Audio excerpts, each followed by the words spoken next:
পশ্চিমবঙ্গের বীরভূম জেলার একটি সরকারি স্কুল রাঙামাটি উচ্চ বিদ্যালয়।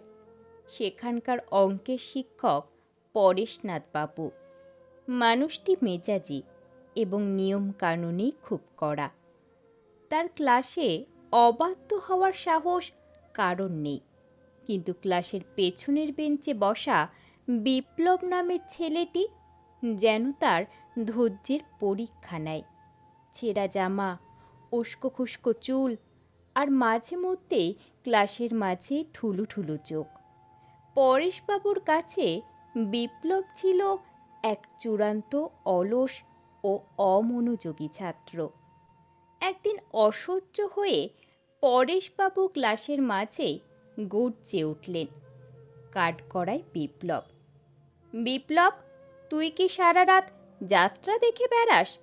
ক্লাসে এলেই তোর চোখ বুজে আসে? তোর বাপ মা কি তোকে শখ করে স্কুলে পাঠায় শুধু ঘুমানোর জন্য? পরেশবাবুর গলার স্বরে ব্যঙ্গ ফুটে উঠল। পুরো ক্লাসের ছেলেমেয়েরা হো হো করে হেসে উঠল। বিপ্লব মাটির দিকে তাকিয়ে দাঁড়িয়ে রইল। তার চোখ ফেটে জল আসছিল, কিন্তু সে মুখে কিছু বলল না। শুধু ভাঙা গলায় বলল, স্যার, ভুল হয়ে গেছে, আর হবে না। পরেশবাবু ঠিক করলেন আজ স্কুল ছুটির পর এই ছেলের বাড়ি গিয়ে ওর অভিভাবককে কড়া কথা শুনিয়ে আসবেন। লালমাটির অন্তরালে লুকানো সত্য। স্কুল ছুটির পর সাইকেল নিয়ে চুপি চুপি বিপ্লবের পিছু নিলেন পরেশবাবু।